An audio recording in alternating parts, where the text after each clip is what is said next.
Senator, thank you for speaking with the Illinois. My first question for you, I mean, your name is one Illinois voters are very familiar with. They've seen it on the ballot almost a dozen times. I mean, tell us, why are you running for Congress this year? Well, quite frankly, this is my 8th and final year of serving in the Illinois Senate. I really thought this winter I'd probably be playing more golf with my wife, or spending more time with my 24 grandkids.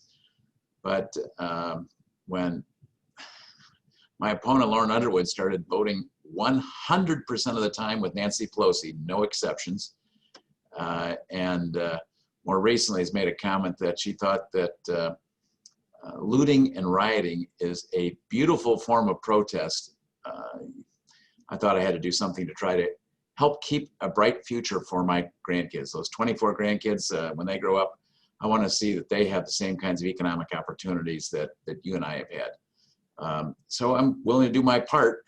Again, I don't intend to do this forever.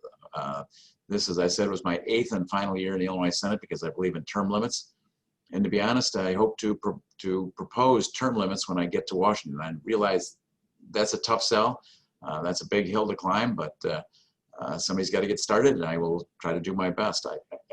You know, when we have term-limited legislators, they tend to vote in ways that they think are good for their country, good for their state, good for their district. When you don't have term limits, you get career politicians who are most interested in voting in ways that they think are good for their own reelection. And you get very different legislation under those two scenarios. So you've outlined the case against Representative Underwood. We've seen plenty of negative ads from your campaign about her. But can you tell us, why should people vote for you, not just necessarily against her? Sure. Well, as you know, or as we all hope, we are going to be coming out of this economic setback from the pandemic. And I think it's critical that we have people representing us in Washington who understand what it takes to motivate businessmen and entrepreneurs to risk their time and their energy and their capital to create jobs and opportunities for other people. That's what I've done my whole life. I've started Oberweis Asset Management and the Oberweis family of mutual funds from zero, from startup, to build it into $1 billion under management while I was running the business, and now my son Jim is running it, and we're up to about $3 billion under management. When my older brother had a stroke and was unable to continue in the milk and ice cream business, I bought that business. It was a small business with about 50 employees, and today we're over 1,300 employees, so we've grown that as well. So I do understand what it takes, and I understand the effect that tax policy can have on those incentives. My opponent, she's never paid a real estate tax bill. She's never had to figure out what it takes to encourage people to grow the private sector.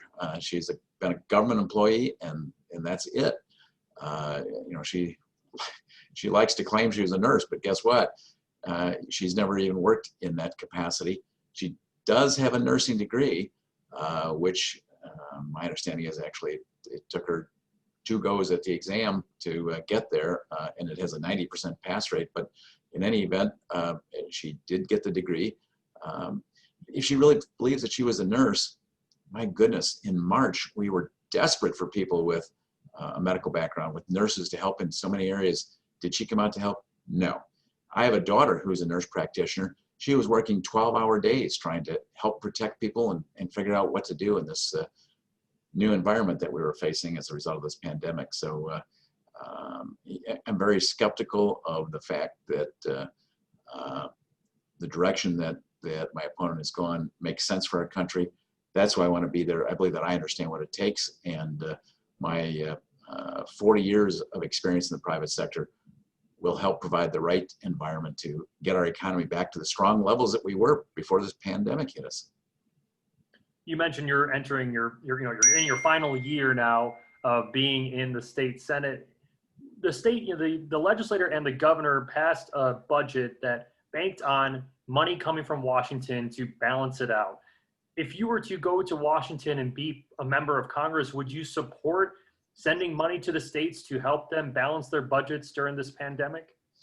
Look, you just made my case for why it's critical that we have people who understand business representing us. When I went to Springfield this past May, we we only had 4 days in session after January because of the pandemic. And those 4 days were primarily focused on passing a budget. Well, you know, those of us with common sense going to Springfield would have said, you know, we got a pretty good idea that our revenues next year are going to be down, or by next year, I mean the year that has now begun, July 1. So we better get our spending under control and look at where we can cut some of the expenditures. Is that what our legislature did? No. In fact, our legislature increased spending in the budget by over $2 billion, while at the same time expecting a $4 billion decrease in revenues. They're intending to finance, or have financed, by borrowing $5 billion from the federal government and hoping that the federal government is going to bail out the state of Illinois to help with that. Don Harmon, our president of the Senate, was so audacious as to ask the federal government on top of that to bail out our unfunded pension liability with an extra $10 billion. I mean, these people don't make good common sense. And do I think other states should bail us out for the mistakes that we've made, the overspending that we've done, and the fact that we've allowed waste, fraud, and abuse to go on in this state for 20 and 30 years? No, I don't think the taxpayers in Florida and Texas and Arizona and Indiana and Wisconsin should bail us out. I think that would be a mistake. It would just encourage even more spending, because I don't think our legislature would then get it. I don't think they'd suddenly discover a new idea that, oh, we're going to balance our budget. I think they'd just say, oh, we got more money, where can we go spend this? And my last question for you, I mean, looking at this congressional race, your district is an interesting one to look at, because when in 2016, part of the reason why Donald Trump was able to win the White House was he won the suburbs across the country.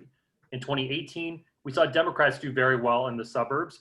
The district you're running in was one of those that flipped to the Democrats, helped them retake the majority in the House of Representatives. So I'm curious, how do you think President Trump plays in this campaign in your district, when polling has shown that a lot of suburban voters are starting to shift away from the president and towards the Democrats? Well, interestingly, we were just in the field with a new poll ourselves last week, part of which came after the debates, which, to be honest with you, I thought it was very discouraging. I did not think that was a good thing for our country, a good thing for our president, or a good thing for Joe Biden either. It was just a complete disaster, in my opinion. But that polling showed actually a dead heat for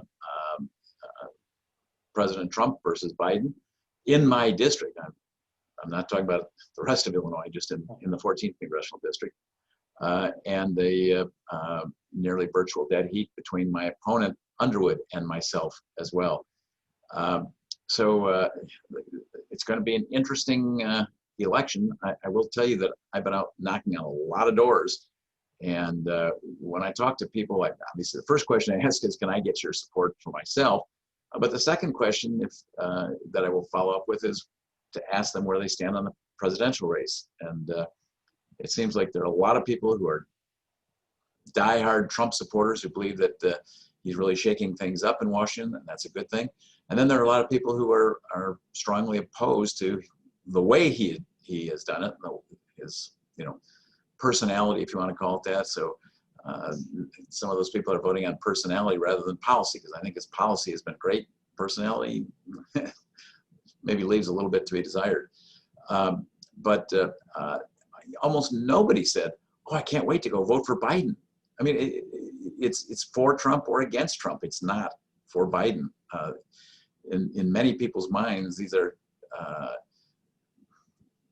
Biden may be the weakest presidential nominee we've seen in a very, very long time. If he wins this race against Trump, it's going to be an anti-Trump vote, not a pro-Biden vote. And interestingly, my opponent, Underwood, sometimes asked her to say, are you seeing the same thing when you're knocking on doors? You know what her answer was? No, I'm not knocking on any doors. It's too dangerous. Let me tell you, we're knocking on doors all over the district. I wear a mask. I step back 6 feet from the door, but a lot of people are very happy to talk to us. And share their opinions, and they like meeting congressional candidates. So we've been all over the district doing that. We've also done teletown halls, but people like that in-person meeting.